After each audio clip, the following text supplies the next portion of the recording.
MJ back again with Gold Label Sports. Thank you guys so much for tuning into today's video. And if you guys saw my Instagram post earlier, today's topic is going to be on honestly how to be more financially free buying and selling sports cars.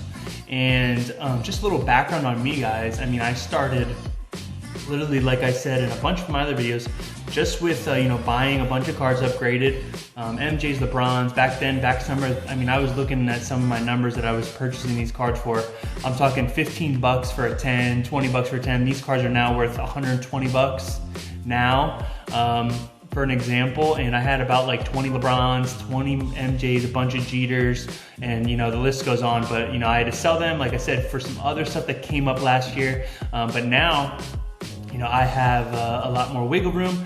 I've stayed to these systems that I'm about to share with you guys today that have allowed me to purchase when I want, manage my time, manage my money, manage my shipping and logistics, manage all my systems, and automate my sports cars business for the most part. I'm only doing this part-time right now. My goal one day is to do it full-time, but I'm closer than I was yesterday. I got a great team behind me. So without further ado, guys, first step, all right, you need to automate your eBay account. All right, what does that mean? Okay, always have postings up. All right, make sure every single eBay post is optimized, which is that little lightning bolt that when you add the characteristics on it, it goes all the way blue and lights up, shows it to more people, allows your post to be visible to more buyers, and a lot of the times your selling increases by a lot. So that's one. Make sure your eBay is up to date. Payment plan, paying, everything like that. No issues at all that prevents you from selling cars. That's the first. If you are trying to start a business, everything should be branded. Your Instagram should be branded. Your YouTube should be branded. Even your eBay is a great source of free traffic in your description of your page. In mine, in Gold Label Sports, I have Gold Label Sports in YouTube, and I have our Instagram in there just for free traffic if people want to check me out. It also develops a deeper sense of trust. And when you're building this trust, guys, you're allowing yourself to be available to more buyers. That's the key. Exposure, free exposure, as much as you can get. That's helped me tremendously. I know how to brand myself. It's also my background in just the professional world of my work, digital marketing, branding. I know what works, I know what doesn't, and I know when to go all in on something and when to just pace yourself and not go as fast. So that's very important, guys. Another thing, you can automate your systems, right? Shipping and logistics actually can make you money. On eBay, you should be putting every single card, graded or not graded, at $5 shipping. You'll make about 40 to 50 cents per package. On packages that are, obviously vary in weight, I do about $8 to $10. If I'm sending out retail product, we send out a lot of retail product here at Gold Label Sports per week. Like I said, my team is very essential. Basically, if you guys can automate your team where you have people looking for cards on eBay, you have people doing shipping and logistics, you're taking the reins on things, and you're constantly looking different ways to grow and develop the brand and your card buying abilities, you are going to have a step up on the competitions. The biggest investors in the world have people literally just pay people to scroll on eBay all day long and find these cards, and they have basically an unlimited budget to buy. I obviously don't have an unlimited budget to buy, but I know how to make $1 into $5. I know where to look, I know what to stay away from, and I know when to, like I said, buy and sell cards. That comes back, to help me in the long run. Zions, I've been saying everyone gets Zions, they're really low.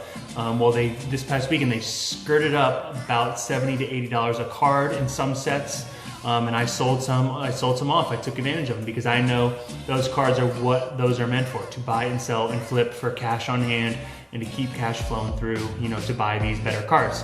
Right now I got goals of, collecting base set 1 graded Pokemon cards. I don't care what grade they're in. That over time, I know by next year is gonna be worth something special. It's gonna be worth a lot of money. Sports cards, right now I'm focusing on MJ and LeBron. The people that I'm consulting right now, I've been making sure to give them my picks, and they are already finding great deals on these cards that are graded in 9s and 10s, and they're already making money on their initial purchase. They may be put up there for 125 on average, but there's always that one person that has it up for 75, 85. If you can find those people, that's gonna help you out in the long run. So wholesaling your cards, finding collections, graded collections is the key thing, right? Can you guys, put off the emotional buying for a period of time? Most of you guys can't, which is the unfortunate thing. Me and my team, we're collecting collections, graded Pokemon cards, like I said, for an example, 1999 base set, and we're now working on base set 2, getting all the holos first and then getting the extra cards. All right, and we're looking for extremely rare Charizards, and we're keep on stacking those up. Then you have, like I said, sports cards. I'm trying to get, all of Jordan's, signature cards from a certain time span, right? LeBron too. 2003 to 2005, I'm trying to get as many as I can.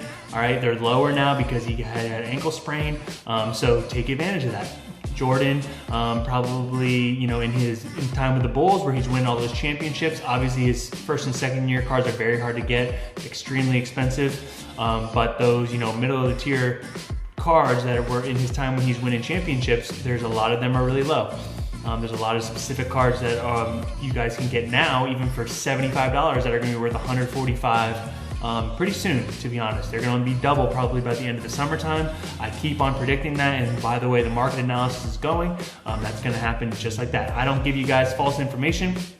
A lot of these guys do. I'm trying to set myself apart by giving you guys practical business strategies that can help you guys grow daily.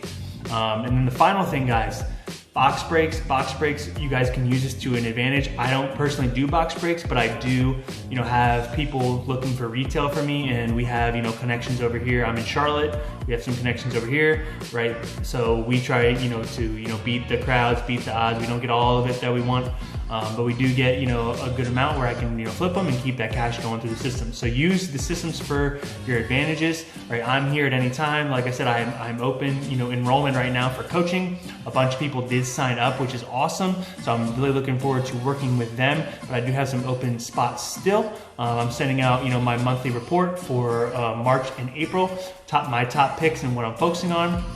You guys can always reach out to get that as well. It's free for a limited time. I want to help as many people as possible. So, that's how you guys can, be financially free from your sports cards investments, right? Practical strategy, picks, that you guys know are going to sell. LeBron, Jordan for sports cards, Zion. You got to stay from the emotional buying. It's going to allow you to make more money, keep more money, and make your dollar stretch further. Pokemon cards, you should be trying to get Charizard only, and then collections.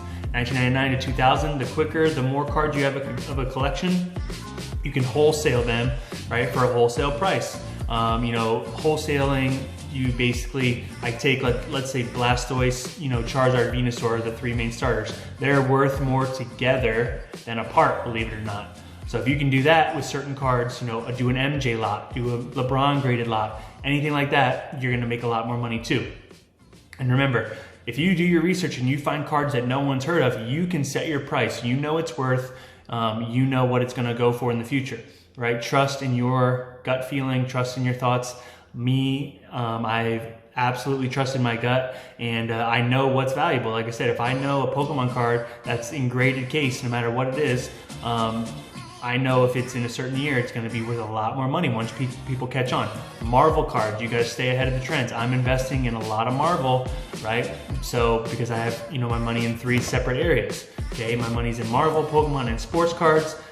Evenly dispersed, and I'm going to eventually sell everything as one purchase. So really excited with what's going on, guys. I'm making great progress week by week. We're growing exponentially here. It's actually pretty hard to keep up with the growth, from shipping to cards getting put up to selling to the brand now to Instagram, YouTube, everything. Couldn't ask for anything better, and I'm glad I can help out some of y'all do the same. So this is TJ with Gold Label Sports, and I will see you in the next one. Thank you so much for stopping by. Like and comment and subscribe if you are new, and I'll see you in the next one.